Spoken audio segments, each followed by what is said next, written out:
اس میں دیکھیں تو انتہا پسندی کو ہم دو حصوں میں تقسیم کر سکتے ہیں. ایک انتہا پسندی وہ ہے جو مذموم ہے، جس کی اسلام نے اس کی حمایت نہیں کی، اسلام نے اس کو کنڈیم کیا ہے. اور دوسری انتہا پسندی وہ ہے جو اسلام نے انسان سے مطلوب کی ہے. وہ کون سی ہے؟ والذین آمنوا اشد حبا للہ. اللہ تعالیٰ فرماتے ہیں کہ جو ایمان والے ہوتے ہیں، اللہ تعالیٰ کے اوپر پختہ اور کامل یقین رکھتے ہیں، اشد حبا للہ، وہ اللہ تعالیٰ کی محبت میں اس قدر بڑھ جاتے ہیں کہ ان کی محبت کی جو انتہا ہوتی ہے وہ اللہ تعالیٰ کی طرف ہوتی ہے. ان کی محبت کی آخری حد، سب سے زیادہ محبت وہ اللہ تعالیٰ سے کرتے ہیں. تو اب صحیح اور مثبت چیزوں کے اندر انسان کو انتہا پسند ہونا چاہیے. اگر آپ کے معاشرے کے اندر ہم غلط محرکات کا خاتمہ کریں تو غلط محرکات کے خاتمے کے لیے انسان کو شدت پسند ہونا چاہیے. اس کا کوئی بھی اس انسان جو ہے وہ اس چیز کو غلط ثابت نہیں کرے گا. اگر معاشرے میں جھوٹ بولا جا رہا ہے تو جھوٹ کے خاتمے کے لیے، کرپشن کے خاتمے کے لیے مجھے انتہا پسند ہونا پڑے گا.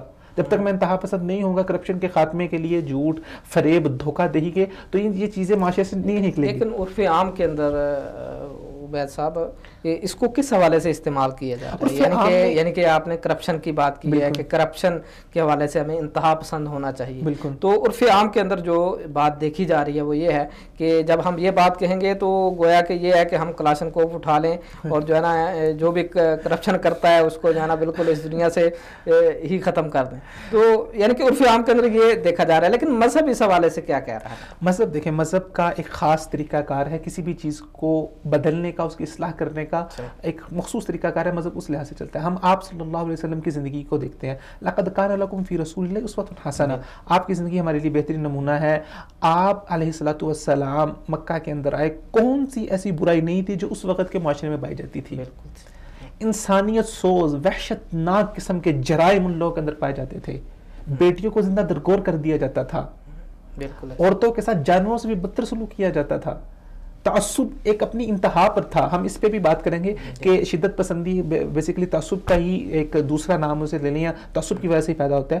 تو آپ صلی اللہ علیہ وسلم جب آئے، آپ نے کس طرح اپنا جو منصوبہ بندی کی لوگوں کو بدلنے کے لیے، کیا آپ نے کرپشن کے خاتمے کے لیے لوگوں کو تلوار پکڑ کے ان کے سر کے اوپر کھڑے ہو کے جو بندہ غلط کام کرے گا اس کو فوراً اس کی گردن اتار دی جائے گی؟ ایک طریقہ کار ہے، ایک میتھڈ ہے. حکمت اور دانائی کا دعوت کے اندر، تبلیغ کے اندر جو سب سے بنیادی چیز جس کو ملحوظ رکھنا از حد ضروری ہے وہ مصلحت ہے، وہ حکمت ہے. ادعو الی سبیل ربک بالحکمت والموعظۃ الحسنہ. اللہ تعالیٰ کے بارے، رسول اللہ صلی اللہ علیہ وسلم کے بارے میں اللہ تعالیٰ فرماتے ہیں وَلَوْ كُنْتَ فَظًّا غَلِيظَ الْقَلْبِ لَانْفَضُّوا مِنْ حَوْلِكَ. اللہ کے رسول اگر اگر اللہ تعالیٰ فرماتے ہیں کہ اے نبی، اگر آپ سخت زبان استعمال کرنے والے ہوتے، تلخ زبان استعمال کرنے والے ہوتے، لَانْفَضُّوا مِنْ حَوْلِكَ، یہ صحابہ جو آپ کے پاس جمع ہے، جو آپ کے ایک اشارے پہ اپنی جان تک نچھاور کرنے کے لیے تیار ہے، آپ کو چھوڑ کے چلے جاتے. تو جیسے کہا کہ ہر چیز کے اندر حکمت اور دانائی کو ملحوظ رکھنا ہے. چیزوں کا ہمیشہ کسی چیز کا کوئی نقطہ آغاز ہوتا ہے. کسی بھی چیز کے خاتمے کے لیے اس کو کس حد تک ہم لے کے جا سکتے ہیں یا اس کی ابتدا کہاں سے کی جا سکتی ہے. ہاں، ہم ایک اگر ہم دیکھیں کہ ایک مرحلہ یہ بھی آتا ہے کہ جس وقت ہم جسے کہتے ہیں کہ کوئی اقدامی پہلو کرتے ہوئے کوئی شدت پسندانہ جو پہلو ہے اس کو اوپر بھی ہم آ سکتے ہیں، لیکن ابتدا ہم یہاں سے نہیں کر سکتے. مثال کے طور پہ اگر کسی ایسی جگہ پر جہاں پر اسلام کا نظام قائم ہے، اسلام کی گورنمنٹ قائم ہے، جو اس کو ماننے والے، تو وہاں کا جو خلیفہ ہے وہ کسی بدعنوانی، کسی معاشرتی جو بگاڑ ہے اس کو خاتمے کے لیے وہ کوئی سخت اقدامات، کوئی بولڈ ایکشن بھی لے سکتا ہے کیونکہ وہ خلیفہ ہے، اس کے پاس اختیار ہے. لیکن ہم ہر انسان کو یہ اختیار نہیں دے سکتے. تو اس کے مراحل ہیں. اولاً آپ ذہن سازی کرتے ہیں، لوگوں کو بتاتے ہیں، سمجھاتے ہیں، پھر اس کو بتدریجاً آگے لے کے جاتے جاتے ایک وقت ایسا بھی آ جاتا ہے کہ معاشرے کے وہ عناصر جو لوگ دعوت کے باوجود، سمجھانے کے باوجود اب باز نہیں آ رہے، اب ان لوگوں کے خاتمے کے لیے، اس بدعنوانی کے خاتمے کے لیے حاکم وقت یا جو آپ کہہ لیں کہ جو قوتیں ہیں، مقتدرہ قوتیں ہیں، وہ کوئی بولڈ سٹیپ، کوئی اقدامات لے سکتے، لیکن ہم ہر انسان کو اس بات کا اختیار نہیں دے سکتے. تو بیسیکلی جو ہماری بات ہو رہی تھی وہ آپ نے بات کی انتہا پسندی جو ہے نا دین اسلام میں مذموم بھی ہے اور محمود بھی ہے. جی. تو یعنی کہ پھر یورپ اس کو کس انداز سے دیکھ رہا ہے؟ یورپ جو انتہا پسندی جس چیز کو نام دے رہا ہے آج کل مروجہ، یہ تو ہم نے ایک اصولی بات کی کہ انتہا پسندی بیسیکلی ہے کیا، اس کا تصور کیا ہے. اور میرے خیال میں یہ صرف مسلمانوں میں ہی نہیں ہے بلکہ عقل بھی اس بات کو تسلیم کرتی ہے کہ بندہ جس چیز کو فالو کرتا ہے اور وہ اچھی ہو، فطرت اس بات کا تقاضا کرتی ہے. آپ دیکھیں کہ ہر وہ سوکھی ٹہنی جو درخت کے لیے سم قاتل ثابت ہو، درخت کی نشو و نما کے لیے وہ اس کو کیا نا جو درخت کی نشو و نما کو خراب کرے تو اس سوکھی ٹہنی کو درخت سے جدا کر دیا جاتا ہے.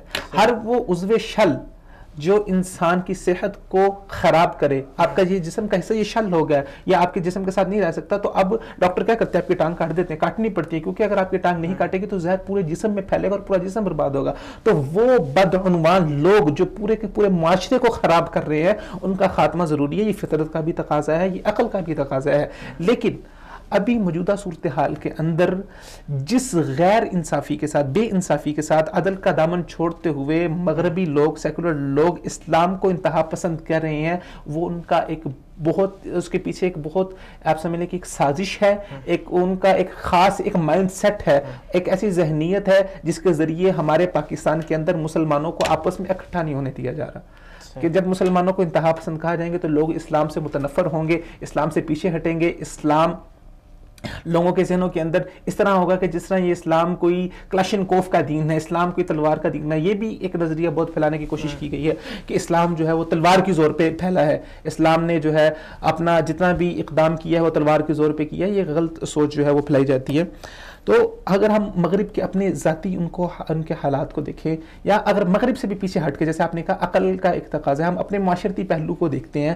ہمارے معاشرے میں بہت ساری اس طرح کی چیزیں ہیں جو انتہا پسندی کے وجہ سے مشہور اور لوگوں کے اندر مقبول ہیں اور لوگ اس کو بہت عزت کی نگاہ سے دیکھتے ہیں، لیکن اس کو کوئی انتہا پسندی کا نام نہیں دیتا. مثال کے طور پہ آپ کو میں ایک مثال دیتا ہوں. لیلا مجنو کا قصہ تو آپ نے سنا ہی ہوگا، تمام ناظرین بھی اس قصے سے واقف ہوں گے کہ محبت کی ایک مثال بنا کے ہمارے معاشرے کے سامنے پیش کیا جاتا ہے. اب جو مجنو تھا وہ محبت میں کس حد تک انتہا کو پہنچ گیا تھا اور اس کو محبت اور محویت کی ایک مثال سمجھا جاتا ہے. اس کے بارے میں اس کو ہم محمود تو نہیں کہہ سکتے، نہیں، اس کو محمود یا مذموم ہونا ایک الگ بحث ہے، اس کو اوپر اگلے مرحلے پہ بات آتی ہے. لیکن میں جو بات کر رہا ہوں کہ معاشرے میں کتنی ایسی چیزیں انتہا پسند چیزیں جن کو لوگ بہت پسند کرتے ہیں اور ان کو ایک استعارہ اور ایک مثال بنا کے پیش کیا جاتا ہے. یہ اس کے عمر القیس جو مجنو ہے، اس کے بارے میں آتا ہے کہ جب اس کا لیلا سے جو ہے وہ اس کا فراق ہوا تو اس کے بعد یہ صحراؤں کے اندر مارا پھر رہا تھا، تو اس کے عشق میں اس قدر وہ محو ہو گیا کہ ایک درخت کے نیچے جا کے بیٹھا. اب دیکھیں اس کی انتہا، دیکھیں آپ محویت کی انتہا دیکھیں کہ وہاں پر کچھ لوگ آئے، انہوں نے درخت کو کاٹنا شروع کیا. ایک مثال ہے، واللہ عالم کیا معروف قصہ ہے، اس کی حقیقت کیا ہے کہ انہوں نے درخت کاٹنا شروع کیا. اب ان کو نہیں پتا تھا کہ درخت کی دوسری جانب جو ہے یہ مجنو بیٹھا ہوا ہے اور یہ اس کے عشق کے اندر اس قدر محو تھا، اس قدر انتہا کو پہنچا ہوا تھا کہ انہوں نے درخت کاٹتے کاٹتے اس کی گردن کو بھی ساتھ کاٹ دیا اور یہ جو ہے وہ جہان فانی سے کوچ کر گیا.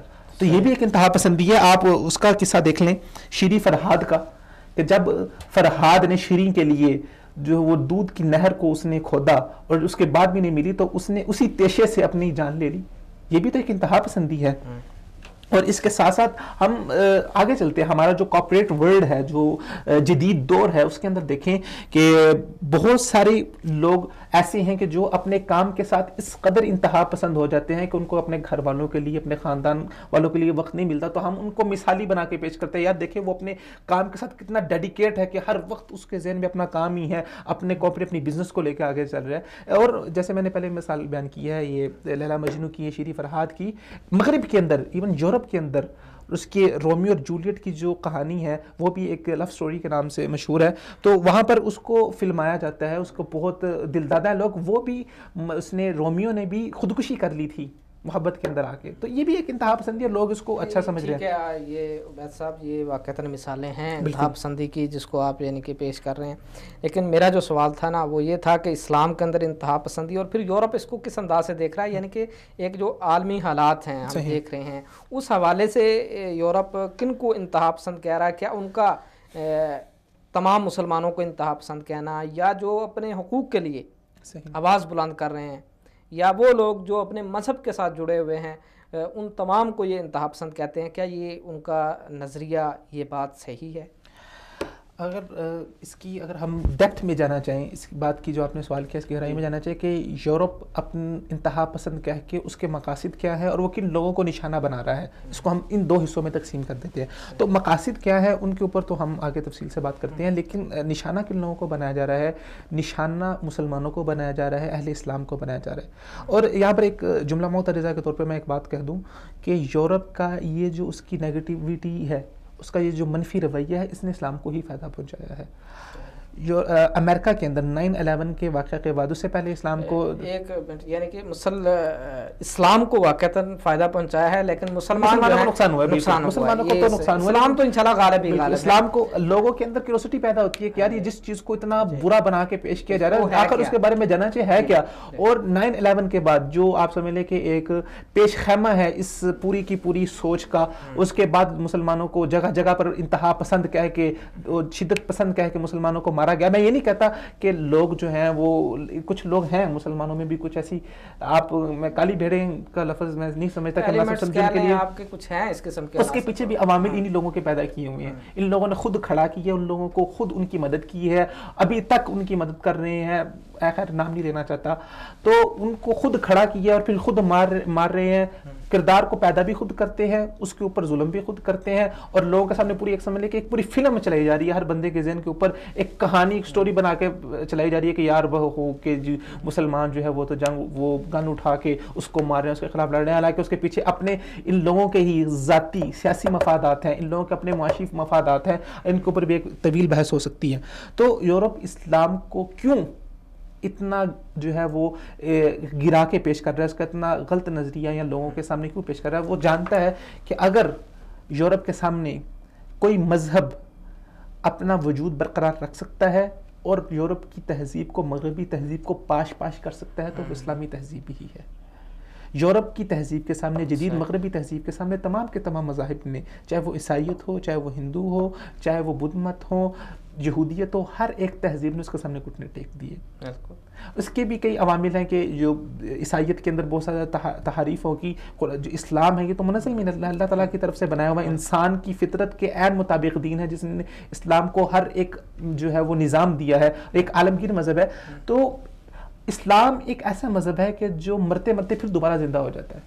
یورپ کی جب استعمار بڑھ رہا تھا تو اس وقت کے دور کے اندر لوگوں نے دیکھا کہ علامہ اقبال جیسے لوگ پیدا ہوئے، مولانا مودودی جیسے لوگ پیدا ہوئے، سید قطب جیسے لوگ پیدا ہوئے، حسن البنا جیسے لوگ پیدا ہوئے، جنہوں نے اسلام کی دوبارہ نشاط ثانیہ کی اور یورپ کے سامنے قوت بن کے کھڑے ہوئے.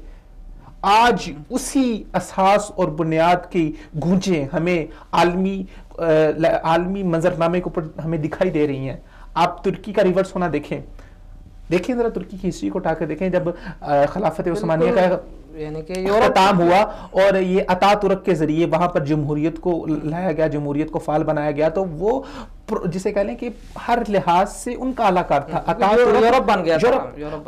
مسلمان ممالک میں اگر یورپ کی تقلید کے اندر سب سے صفحے اول میں کوئی ملک تھا تو وہ ترکی تھا.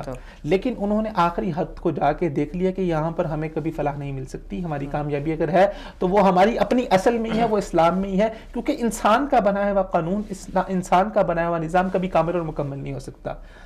اسلام وہ دین ہے جو اللہ تعالیٰ نے انسان کی فطرت کو ملحوظ رکھتے ہوئے انسان کے فطرت کے تقاضوں کے عین مطابق انسان کو دیا ہے، جو انسان کی فطری ضرورت کو، ہر ایک تقاضے کو پورا کرتا ہے، اور جس کی وجہ سے آج آپ دیکھ لیں کہ اسلام ابھی تک اپنا وجود برقرار رکھے ہے اور مغرب کے ساتھ ایک جنگ پہ جو ہے نا وہ برسر پیکار ہے. تو یہی سلسلہ ہے. اسی سلسلے کو آگے جاری رکھتے ہوئے مغرب نے مسلمانوں کو ایک انتہا پسند تنظیم اور ایک انتہا پسند لوگ قرار دیا ہے. ہم دیکھتے ہیں کہ اگر ہم مغرب کی اپنی مثال لے لیں، وہ کیا کہتے ہیں کہ جی یہ مسلمان، یہ تحریک طالبان پاکستان کے اندر جو کھڑی ہوئی، جس کی وجہ سے اس نے ان کے اوپر افغانستان کی جنگ لڑی، امریکہ نے لڑی، اور اس کے بعد عراق کے اندر جنگ لڑی گئی، تو وہ کیا کہتے ہیں کہ یہ مسلمان لوگ کلاشنکوف اٹھاتے ہیں، کلاشنکوف اٹھا کے دوسروں کے اوپر اپنا تسلط کرتے ہیں. ہر انسان کے اندر، ہر مذہب کے اندر انتہا پسندی پائی جاتی ہے. چاہے وہ آپ سیکولر لوگ دیکھ لیں، ان کے اندر بھی اپنے مذہب کے حوالے سے، ان لوگوں کے اندر اپنے نظریات کے حوالے سے انتہا پسندی پائی جاتی ہے. وہ کہتے ہیں کہ بس میں ہی ٹھیک ہوں، دوسرا غلط ہے. یہ سوچ ہی بیسیکلی انتہا پسند سوچ ہے کہ میں ٹھیک ہوں، دوسرا غلط ہے. جب تک آپ کے ذہن کے اندر اسی سے آگے سارے تانتے بنتے ہیں. جب تک آپ اپنے ذہن میں اس بات کو تسلیم نہیں کریں کہ یار میں بھی غلط ہو سکتا ہوں، اس وقت جب آپ کے ذہن میں یہ بات آ جائے گی کہ میں بھی غلط ہو سکتا ہوں, اس وقت آپ انتہا پسندی کا کلا کام کرنا. لیکن جب آپ کے ذہن میں یہ بات آ گئی کہ میں ہی ٹھیک ہوں, دوسرا غلط ہے, سیکولر یہ کہے گا کہ میرا جو سیکولر نظام ہی ٹھیک ہے, میری آزادی والا جو نظام وہی ٹھیک ہے, اسلام جو ہے وہ مجھے پابندی سلاسل کرتا ہے, اسلام میرے ہاتھوں کو باندھتا ہے, تو یہ چیز بھی ایک انتہا پسندی ہے. اب مثال کے طور پہ جیسے میں 2-4 مثالیں, بہت اہم مثالیں میں دینا چاہتا ہوں کہ انتہا پسندی میں سیکولرزم نے اور سیکولر ممالک نے جو دنیا کے سامنے ریکارڈ قائم کیے ہیں, 20ویں صدی میں 2 بڑی جنگیں لڑی گئی ہیں, اور 2 بڑی جنگوں میں جو ایک عراق کی جنگ ہے اور دوسری افغانستان کی جنگ میں 7 کروڑ سے زائد لوگ اس کے اندر لقمہ اجل بنے, ان کی قیمتی جانیں 7 کروڑ قیمتی جانیں ضائع کی گئی. ویسے صاحب یہ ساری چیزیں یعنی کہ ہیں کہ واقعتاً جو یورپ ہے وہ تمام مسلمانوں کو ایک ہی صف کے اندر کھڑا کر کے میرا سوال یہ ہے کہ اس کے باوجود امریکہ کو کوئی انتہا پسند کیوں نہیں کہتا, شدت پسند کیوں نہیں کہتا؟ پچھلے 60 سال سے اسرائیل فلسطین مظلوم نہتے فلسطینیوں کے اوپر ظلم کر رہا ہے, ان کے اوپر اپنا نظام مسلط کر رہا ہے, اس کو کیوں نہیں کہتے انتہا پسند؟ اب دنیا نے دیکھا ہے کہ امریکہ نے, یورپ نے اپنا پورا معاشی تسلط, اپنا پورا نظام جو ہے وہ دنیا کے اوپر کس طرح سے وہ تھوپنے کی کوشش کر رہا ہے. دنیا نہیں ماننا چاہ رہی. وہ آپ دیکھیں کہاں پر امریکہ, کہاں پر پاکستان, وہ اس خطے میں آ کے اپنے پنجے اس نے لگائے ہوئے, کبھی کسی ملک کے اندر مداخلت کر رہا ہے, کبھی کسی ملک میں مداخلت کر رہا ہے. کیا یہ انتہا پسندی نہیں ہے؟ صرف اسلام کو آپ انتہا پسند کہہ رہے ہیں. اسلام کے اندر ٹھیک ہے کچھ لوگوں کے جو ہے وہ نظریات غلط ہو سکتے ہیں, میں اس بات کے اوپر کوئی شک نہیں ہے کہ ہم کوئی ان کی حمایت نہیں کر رہے کہ وہ لوگ ٹھیک کر رہے ہیں یا وہ لوگ اب صحیح راہ پہ جا رہے ہیں. عبید صاحب یہ تو غیر مسلم ہیں, ان سے ہمیں اتنا گلہ نہیں ہے, لیکن میرا سوال اسی سوال کا جو آخری تھا وہ یہ تھا کہ پاکستان کے اندر جو لبرل اور سیکولر قسم کے لیڈر ہیں وہ انتہا پسندی کو اس انداز سے دیکھ رہے ہیں جو جس انداز سے یورپ دیکھ رہا ہے. اصل میں مسئلہ یہ ہے کہ اس کی کیا وجوہات پرو یورپین لوگ ہیں یہ, ٹھیک ہے, انہی سے یہ متاثر ہیں, انہی کو دیکھتے ہیں, انہی کی سوچ و فکر کو لیتے ہیں. تو جو میں نے جیسے پہلے پروگرام کے شروع میں کہا تھا کہ ہم مغرب کی اندھی تقلید میں اس قدر آگے جا چکے ہیں کہ جو مغرب نے کہہ دیا ٹھیک ہے بس میں نے آنکھیں بند کر کے کہہ دینا ٹھیک ہے, جو اس نے کہہ دیا غلط ہے. کل کو امریکہ کھڑا ہو کے کہے گا کہ جی ہم دہشت گرد ہے, تو یہ کہیں گے ٹھیک ہے جی ہم ہی انتہا پسند ہے. یہ اس قدر اس کی اندھی تقلید میں. آج کے دن کے حوالے سے اگر 25 دسمبر جو کرسمس کا دن منایا جاتا ہے, آپ دیکھ لیں کہ میں نے دیکھا ہے کہ بعض جگہوں پر مٹھائی کی دکانیں جو ہیں وہاں پہ یعنی کہ قیمتیں کم کر دی گئی ہیں. بالکل. جبکہ جب مسلمانوں کی عید کا دن آتا ہے, رمضان جیسے ہی شروع ہوتا ہے تو قیمتیں بڑھنا شروع ہو جاتی ہیں.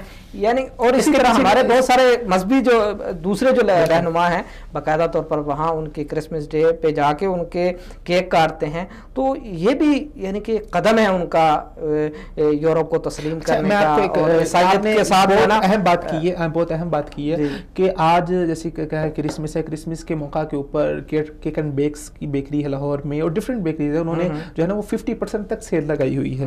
اچھا اب یہ نظریہ یہ سوچ کہاں سے آ رہی ہے؟ رمضان میں تو ایسا نہیں ہوتا, عید پہ تو ایسا نہیں ہوتا, عید پہ تو ہمیں سیل دیکھنے کو نہیں نظر آتی. رمضان میں کہا ہے ہر چیزوں کے نرخ اونچے ہو جاتے ہیں, چیزیں مہنگی ہو جاتی ہیں, بجائے سستی ہوں مہنگی ہو جاتی ہیں. یہ سارا نظریہ یہ سوچ بھی ساری مغرب سے, کیونکہ وہاں پر وہ لوگ جب کرسمس کا موقع آتا ہے تو وہاں پر سیلیں لگتی ہیں, چیزوں کی قیمتیں کرائی جاتی ہیں, تو ان کی تقلید میں انہوں نے بھی چیزوں کو سستا کر دیا تاکہ ہم جو ہے نا وہ یہ کئی دنیا کا یہ نہ سمجھے کہ ہم یورپ سے ایک قدم پیچھے ہیں. ہم اپنی چیزوں کو چھوڑتے ہیں. ہمارا اپنا جو تہوار ہے, اسلامی تہوار ہے, عید کا تہوار ہے, رمضان ہے, رمضان جیسا بابرکت مہینہ ہے, اس میں تو ویسے ہی روزے دار کا روزہ کھلوانے کے اوپر رسول اللہ صلی اللہ علیہ وسلم نے اس قدر بڑا اجر جو ہے اللہ تعالیٰ عنایت فرماتے ہیں. تو آپ اپنا اگر جو آپ منافع پورا سال کماتے ہیں اگر اس کی ریشو ایک رمضان کے مہینے میں تھوڑا کم کر کے کسی غریب کے منہ میں بھی کوئی اچھی چیز چلی جائے گی تو آپ کے حصے میں ثواب ہی آ جائے گا نا یار. لیکن نہیں, کرسمس ڈے کے اوپر ان کی تقلید میں اگر, لیکن دیکھیں یہاں پر بھی ایک بہت بڑا المیہ یہ ہے کہ ہم لوگ اپنے مسلمانوں کا بھلا کبھی نہیں جاتے. یورپ کے اندر بھی رمضان کے موقع کے اوپر وہاں پر بھی وہ مسلمانوں کے لیے اور جو مارکیٹ کے اندر چیزوں کے اوپر سیلیں لگتی ہیں ان کے ریٹ کم ہوتے ہیں, لیکن یہ لوگ ریٹ ڈبل کر دیتے ہیں. یعنی کہ یورپ کے اندر جب رمضان کا بالکل رمضان کا تو کم کر دیتے ہیں. بالکل وہاں پہ جو مارکیٹ ہیں, جو سٹورز ہیں, وہاں پر چیزوں کے نرخ کم ہو جاتے ہیں, چیزوں کے ریٹ کو سستا کر دیا جاتا ہے. لیکن ہمارا پاکستان ہے وہ لوگوں کی مجبوری سے فائدہ اٹھاتا ہے کہ یار ٹھیک ہے کہ یہاں پر یہ لوگ جو ہے نا اب یہ مجبور ہیں, انہوں نے خریدنا ہی خریدنا, روزہ کھولنا ہی کھولنا ہے, تو مجبوری سے فائدہ اٹھا کے جس قدر آپ زیادہ ان سے پیسے بٹور سکتے ہیں بٹوریں. بہت غلط رویہ ہے. عبید صاحب یہ بات کہی جاتی ہے کہ ہمارا نوجوان انتہا پسندی کی طرف مائل ہے، تو کیا واقعتاً ایسا ہے؟ یعنی کہ اس بات میں کتنی حقیقت ہے؟ آپ اس کو کس انداز سے دیکھ رہے ہیں؟ پھر صاحب دیکھیں، ہمارا نوجوان، اگر ہم فیکٹ اینڈ فگر کی بات کریں، ہم اپنے پاکستان کے حالات کو دیکھیں تو اس بات کے اندر کوئی ہی دو رائے نہیں ہے کہ ہمارے نوجوان کے اندر آج کل انتہا پسندی پائی جا رہی ہے، شدت پسندی پائی جا رہی ہے. اس کے بہت سارے عوامل ہیں.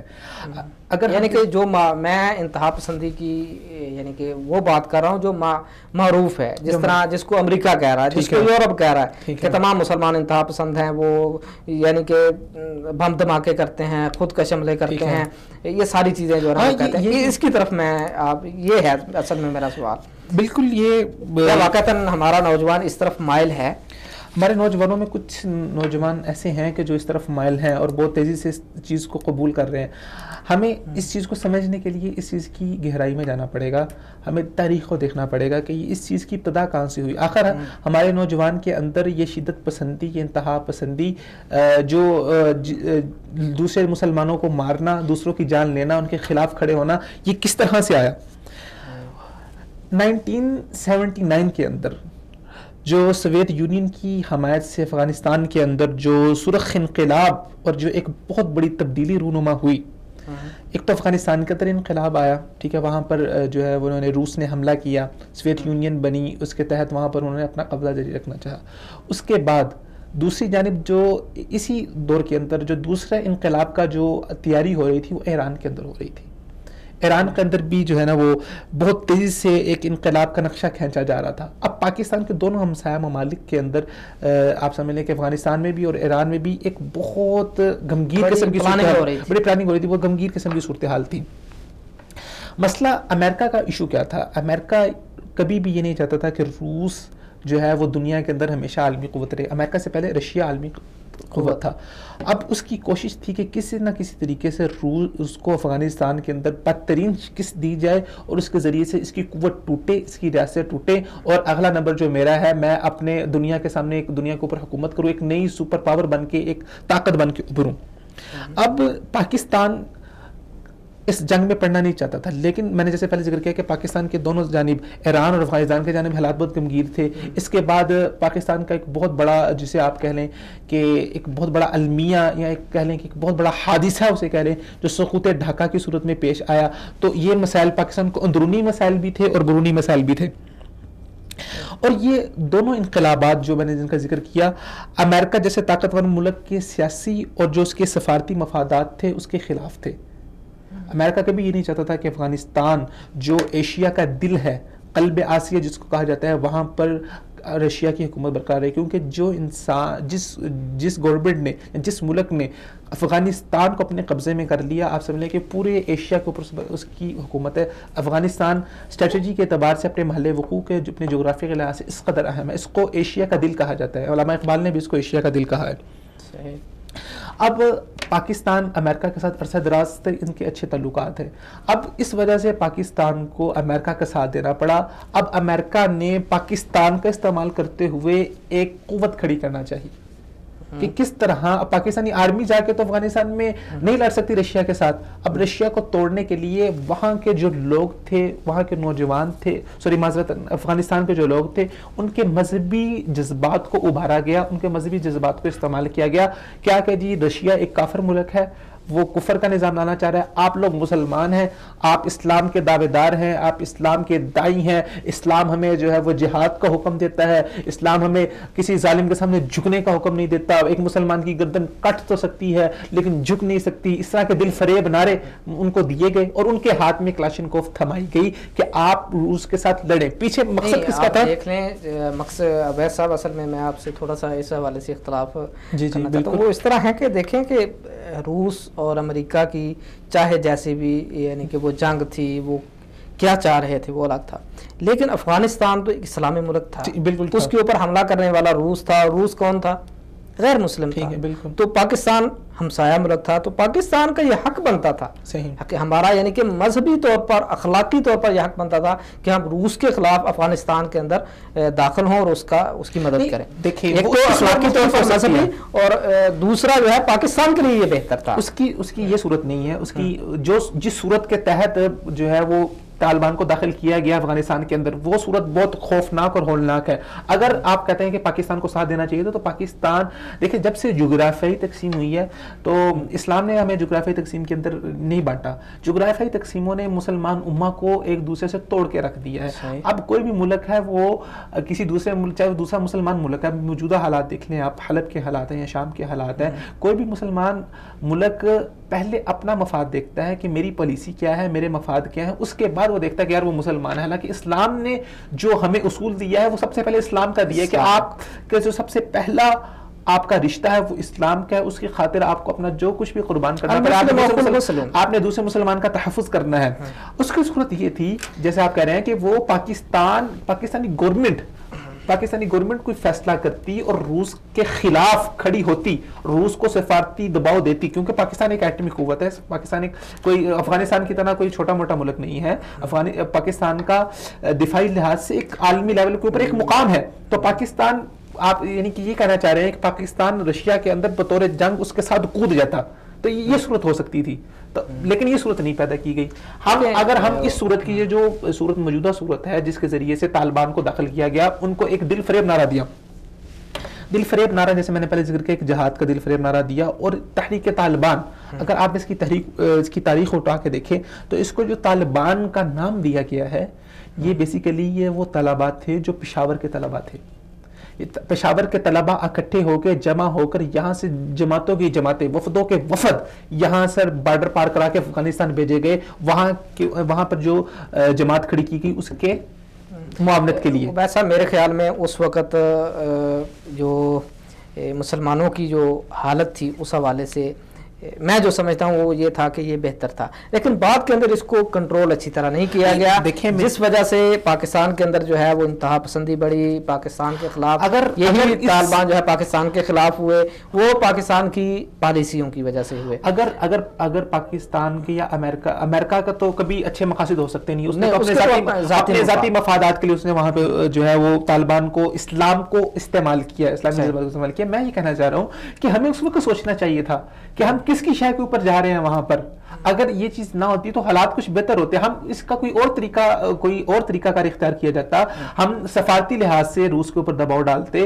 ہم دیگر ممالک کا اتحاد بناتے. پاکستان اگر کوئی کردار ادا کرنا چاہتا اس وقت تو دیگر ممالک کے ساتھ جو اس وقت جو قوتیں تھیں ان کے ساتھ مل کر ایک اتحاد بناتا ہے. اتحاد بنا کے رشیا کو دو ٹوک بات کی جاتی کہ بھائی جان یہ افغانستان ہے، یہ ہمارا اسلامی ملک ہے، ہمارا اسلامی بھائی ہے، اگر آپ نے یہاں سے انخلا نہیں کیا، یہاں سے نہیں گئے تو ہم آپ کے خلاف سخت اور بولڈ ایکشن لیں گے. یہ ہو سکتا تھا. لیکن ہم لوگ اسلام کا، ہمارے پاکستانیوں کا مسئلہ یہ ہے کہ ہمارے اندر تعلیم کی کمی ہے، ہم لوگوں کے اندر معلومات کی کمی ہے، ہم چیز کو بغیر سمجھے بغیر جانے فوراً اس میں کود پڑتے ہیں. ہمیں چیز کو سمجھنا چاہیے کہ یار ہمیں پیچھے سے جو امریکہ تعاون کر رہا ہے، امریکہ ہمیں اسلحہ دے رہا ہے، امریکہ ہمیں ہر لحاظ سے معاونت کر رہا ہے افغانستان کے اندر روس کے خلاف، تو کیا امریکہ، اللہ تعالیٰ نے قرآن میں کیا فرمایا کہ یہودوں نے سارا تمہارے کبھی دوست نہیں ہو سکتے.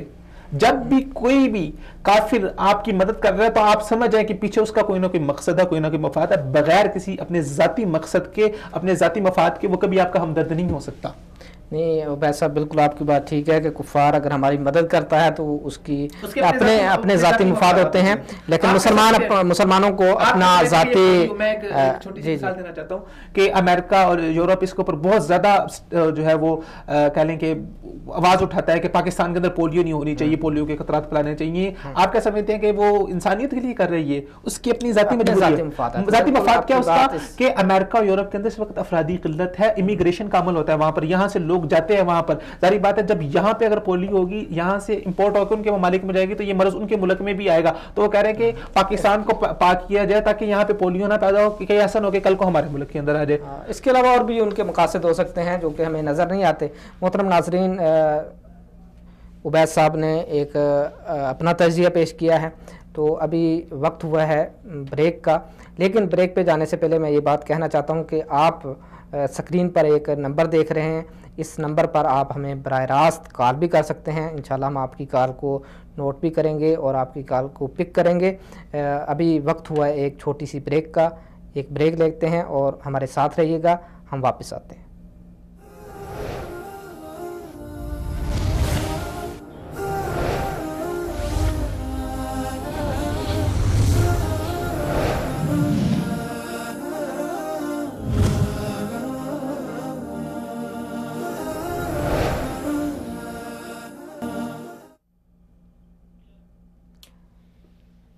ناظرین اکرام، پروگرام میں ایک بار پھر خوش آمدید کہتے ہیں۔ بریک پہ جانے سے پہلے بات ہو رہی تھی کہ کیا ہمارا نوجوان انتہا پسندی کی طرف مائل ہے یا نہیں۔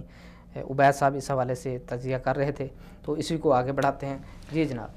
ہم بریک پہ جانے سے پہلے جو ہماری بات چل رہی تھی وہ ہم جہاد افغانستان کے حوالے سے بات کر رہے تھے کہ جہاد افغانستان وہ پہلا قدم تھا جس کے ذریعے سے پاکستان میں جو انتہا پسندی جو ہے آپ سمجھ لیں اس کو دہشت گردی کا آپ نام لے لیں، اس کے جو ہے وہ اس کی آپ سمجھ لیں کہ بعض گشت جو ہے وہ پاکستان میں سنی گئی ہے۔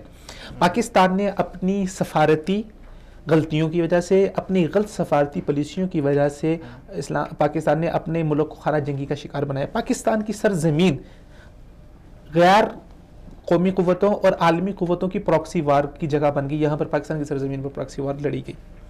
اب وہ جو ایک میں بات کر چکا، وہ جو قوت کھڑی کی گئی، بات یہ کہ ایک بہت بڑا درد سر یہ تھا کہ اب آپ اس قوت کو کھڑا کر رہے ہیں۔ اب امریکہ جو ہے وہ اپنا تسلط چاہ رہا تھا افغانستان پہ، تو جو قوت آپ نے کھڑی کی ہے، ظاہری بات ہے جب تک اگر آپ ان کے اوپر آپ ان کو یہ نعرہ دے رہے ہیں، جہاد کا نعرہ دے رہے ہیں، کفر کے خلاف اسلام کی حمایت کا نعرہ ان کو دے رہے ہیں، تو جب رشیا جائے گا، جب امریکہ آئے گا، تو کیا خیال ہے کہ وہ امریکہ کے خلاف اسی از خود سے یہ نعرے نہیں مڑ جائیں گے؟ ان کی بندوقوں کے رخ اور ان کی توپوں کے رخ از خود امریکہ کی طرف مڑ جائیں گے، اور امریکہ اپنا تسلط چاہتا تھا۔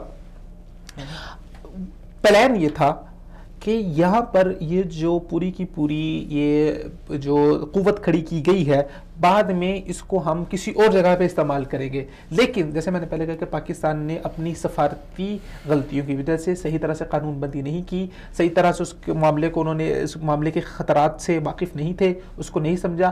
جب رشیا تو چلا گیا، لیکن رشیا کے جانے کے بعد اسی جو قوت کو کھڑا کیا گیا تھا، اس نے افغانستان کے اندر اپنی گورنمنٹ کا اعلان کر دیا کہ جی یہ گورنمنٹ جو ہے یہ اب طالبان کی گورنمنٹ ہے، اب یہاں پر ہم اپنا نظام اسلام کو نافذ کریں گے۔ ان کو اسلام کا نعرہ دیا گیا تھا۔ اب یہ چیز جو امریکہ کا جو مقصد تھا اس کے صریح مخالف ہو گئی۔ امریکہ نے دیکھا کہ نہیں، میں تو اسلام کو ختم کرنا چاہ رہا تھا، میں تو اپنا تسلط جا رہا تھا، یہ تو ان کو میرے کہہ لے کہ میرے سے پیسے لے کے، مجھ سے انہوں نے سارا اسلحہ لے کے، آج میری بلی مجھے میوں میرے سامنے کھڑے ہو گئے ہیں، یہ بندوقوں کا رخ انہوں نے میری جانب بھی کر دیا۔ امریکہ کے پاس کوئی جواز نہیں تھا کہ وہ افغانستان کو پر حملہ کرے۔ پھر اس نے جو پورا 9/11 کا جو پورا ڈرامہ ہے، ورلڈ ٹریڈ سینٹر کا جو پورا ڈرامہ ہے، اس کو جواز بنا کے جی وہاں پر وہ اگر دیکھا جائے تو القاعدہ کو بنانے والا، تحریک طالبان کو کھڑا کرنے والا خود امریکہ تھا، اس کو جواز بنا کے اس نے پھر جو ہے نا اس کے اوپر حملہ کیا۔ اور وہ دیکھیے عبید صاحب، اصل میں جب روس یہاں پہ آیا تھا تو اس وقت ایک باقاعدہ طور پر شرعی جہاد تھا، اور علماء کے فتاوی جات اس بات کے اوپر موجود ہیں۔ تو جب افغانستان کے اندر روس یہاں سے گیا، طالبان کی حکومت آئی، ایک چھوٹا سا نقطہ ہے کہ آپ نے کہا کہ علماء کے فتاوی جات موجود ہیں کہ شرعی جہاد تھا۔ چلے خیر، یہ بحث ہے۔ میرا چھوٹا سا سوال ہے جو میں اٹھانا چاہتا ہوں کہ کیا امریکہ کے جہاد کی تعریف کیا ہے؟ الجہاد من جاہد لتکون کلمۃ اللہ العلیہ، جو کلمہ اللہ تعالیٰ کے کلمے کو بلند کرنے کے لیے لڑا جائے وہ جہاد ہوتا ہے۔ افغانستان کا جو جہاد لڑا گیا وہ اس کے پیچھے کیا مقصد تھا؟ اس کے پیچھے جتنا جو ایک ہی مقصد تھا وہ امریکہ کا تھا، اور امریکہ کا مفاد۔ میری بات سنیں عبید صاحب، جہاد کے مقاصد میں بہت سارے جہاد کے مقاصد ہیں، اس میں سے یہ بھی ہے کہ اگر کوئی کافر قوت آپ کے خلاف آ جاتی ہے، آپ کے ملک پہ، مسلمان ملک ہے افغانستان، مسلمان ملک تھا، روس غیر مسلم تھا۔ ابھی آپ دیکھیں کہ غیر مسلم ملک ایک اسلامی ملک کے اوپر حملہ کرتا ہے تو کیا وہ دفاعی جہاد نہیں کریں گے؟ یعنی کہ وہ جارحانہ جہاد نہیں کر رہے، ٹھیک ہے، وہ اس وقت دفاعی جہاد کر رہے تھے، اور ان کی مدد کس نے کی؟ پاکستان نے کی۔ اور اس کے بعد جب روس ٹوٹا ہے، میری بات سنیے، پاکستان نے کس کے ذریعے سے میری بات سنیے، جس کی بھی مدد کی ہے، مدد کسی کی بھی لے سکتا ہے انسان، یہ اس میں کوئی نہیں ہے۔ آپ دیکھیں کہ جب روس ٹوٹا ہے اس کے بعد افغانستان کے اندر کن کی حکومت آئی ہے؟ طالبان کی حکومت ہے۔ طالبان کی حکومت جو ہے تقریباً میرے خیال میں 91 سے لے کر 2011 تک رہی ہے میرے خیال میں، اگر 91 میں نہیں تو آپ 96 کو لگا لیں۔ یہ جو طالبان کا پیریڈ تھا، کیا یہ پاکستان کے خلاف تھا؟ یعنی کہ ان کی سرگرمیاں پاکستان کے حق میں تھیں، پاکستان کے حق میں تھیں۔ اور اس کے ساتھ ساتھ آپ دیکھ لیں کہ جب یعنی کہ اس چیز کو امریکہ نے، آپ نے خود کہا کہ 9/11 بہانہ بنایا، اور بہانہ کون بنا رہا ہے؟ وہ کافر ایک ملک بنا رہا ہے۔ کیوں بنا رہا ہے؟ کیونکہ وہ یہاں پر بیٹھ کر کے اس طالبان کی جو ایک اسلامی حکومت تھی جو پاکستان کے مفاد میں تھی اس کو وہ ختم کرنا چاہتے تھے، اور وہاں پر بیٹھ کر پاکستان کو وہ بالکل جو ہے امن کے لحاظ سے برباد کرنا چاہتے تھے، اور بہت ساری چیزیں جو ہے اس حوالے سے آ رہی تھی۔ بہرحال ہمارا جو اس وقت یعنی کہ جو سوال ہے وہ نوجوانوں کے حوالے سے ہے، ہمارا جو پروگرام ہے کہ نوجوان جو ہے وہ انتہا پسندی کی طرف مائل ہیں یا نہیں ہیں۔ اس کے علاوہ آپ دیکھیں انتہا پسندی جو ہے، بات کرنا چاہ رہا ہوں کہ ٹھیک ہے آپ نے ذکر کیا کہ جب وہاں پر طالبان کی حکومت قائم ہوئی تو وہ پاکستان کے ساتھ انہوں نے ٹھیک ہے پاکستان کے تعاون میں رہی، پاکستان کے خلاف انہوں نے نہیں کیا، لیکن کیا پاکستان کو اس بات کا علم نہیں تھا کہ آج پاکستان جب امریکہ کے گروپ میں شامل ہے جس کے اندر چین، سعودی عرب، ترکی شامل تھے، اس کے گروپ کے اندر شامل ہے، کیا پاکستان کے جو مبصرین تھے یا جو ان کو دور جیسے کہتے ہیں کہ دور اندیشی سے کام نہیں لیا، انہوں نے ان کو پتا تھا کہ امریکہ اگر افغانستان کے اوپر حملے کی جو وجہ بن رہا ہے یا وہ اس کے لیے وہ امداد کر رہا ہے، کل کو امریکہ نے اپنا تسلط یہاں پر برقرار رکھنا ہے، ٹھیک ہے؟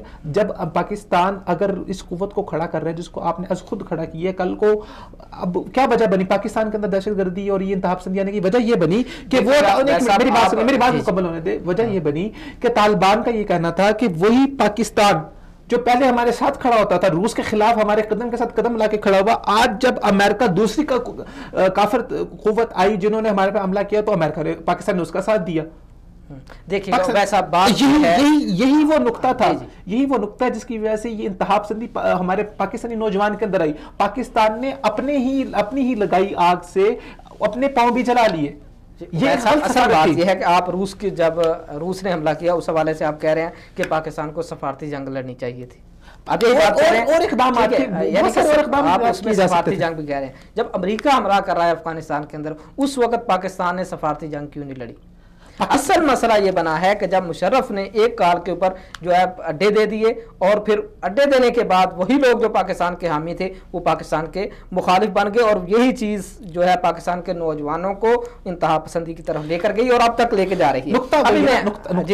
نقطہ وہی ہے کہ پاکستان نے، میں جو پہلے کہا کہ یعنی کہ اچھی اس وقت امریکہ کے ساتھ مل کے ٹھیک ہے چلے ہم اس وقت کو دیکھتے ہوئے ہم بات کرتے ہیں کہ ٹھیک ہے جی امریکہ مثال کے طور پہ کوئی ایک باہر کا آدمی ہے، وہ آپ کی مدد کر رہے کسی دشمن کے خلاف مدد کر رہے، ظاہری بات ہے اس کے کچھ نہ کچھ مقاصد ہوں گے، وہ فری میں تو کوئی اس کے بھی مقاصد سے پاکستان کے بھی مقاصد، ٹھیک ہے ہم نے ٹھیک ہے جی امریکہ ایک کافر ملک تھا، پاکستان نے اس کے ساتھ مدد لے کے جو ہے وہ افغانستان کی مدد کی، بہت اچھا کام کیا، پاکستان نے افغانستان کو بردست شفقت رکھا، روس کو توڑ دیا۔ بیسیکلی افغانستان جو ہے امریکہ افغانستان کے ذریعے روس کو توڑنا چاہتا تھا، روس ٹوٹے گا، پاکستان بھی توڑنا چاہتا تھا، کیونکہ دیکھیے گا روس ٹوٹے گا تو امریکہ عالمی قوت بنے گی، ٹھیک ہے؟ اس وقت بھی اس جہاد سے ایک فائدہ کیا ہوا، وہ بھی کفر کو ہی فائدہ ہوا، روس ٹوٹا، کفر ٹوٹا، اس کے ذریعے دوسرا کفر سپر پاور بنا، ٹھیک ہے؟ وہ ہماری غلط پالیسی کی وجہ سے۔ ویسا میری بات سنیے گا، دیکھیے گا میری بات سنیے گا نا، میری بات سنیے گا۔ ابھی آپ دیکھ لیں کہ روس کو توڑنے میں امریکہ کا مفاد تھا، ٹھیک تھا، کیا پاکستان کا تھا؟ میرا سوال یہ ہے کیا پاکستان کا مفاد نہیں تھا؟ اب پاکستان کا یہی وہ ہے 71 کے اندر پاکستان کو توڑنے میں روس کا مکمل ہاتھ تھا، ایسا تھا کہ نہیں؟ ٹھیک ہے، اور روس کیا چاہتا تھا کہ میں گرم پانیوں کے اوپر قبضہ کرنا چاہتا ہوں، مطلب کیا تھا کہ میں پاکستان کے اوپر قبضہ کرنا چاہتا ہوں، تو پاکستان نے ایک یہ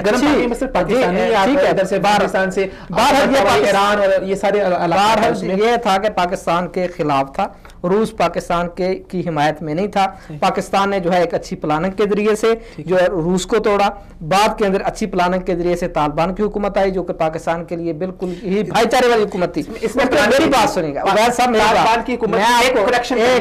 طالبان کی حکومت میں پلاننگ نہیں تھی، وہ جو آپ نے ان کو نعرہ دیا تھا اب وہ خود کھڑے ہوئے، ہم جیسے خود کھڑے ہوئے یا جیسے بھی، لیکن پاکستان کی حمایت میں تھی، پاکستان کے حق میں تھی، پاکستان کے ساتھ بھائی چاروں والا ان کا سلوک تھا۔ جب یہ حکومت گئی ہے اس کے بعد جو ہے مشرف کی اور جو ہے یہ غلط پالیسیوں کی وجہ سے جو ہے یہ انتہا پسندی آگے بڑھی ہے۔ بہرحال ہمارا جو یہ پروگرام ہے وہ نوجوانوں کے حوالے سے اور ہم اس کو نوجوانوں کی طرف ہی لے کر جاتے ہیں۔ ہمارا یہ تھا کہ پاکستانی نوجوانوں کے اندر انتہا پسندی ہے، اور یہ میرے خیال میں شرف کی غلط پالیسیوں کی وجہ سے انتہا پسندی پاکستان کے اندر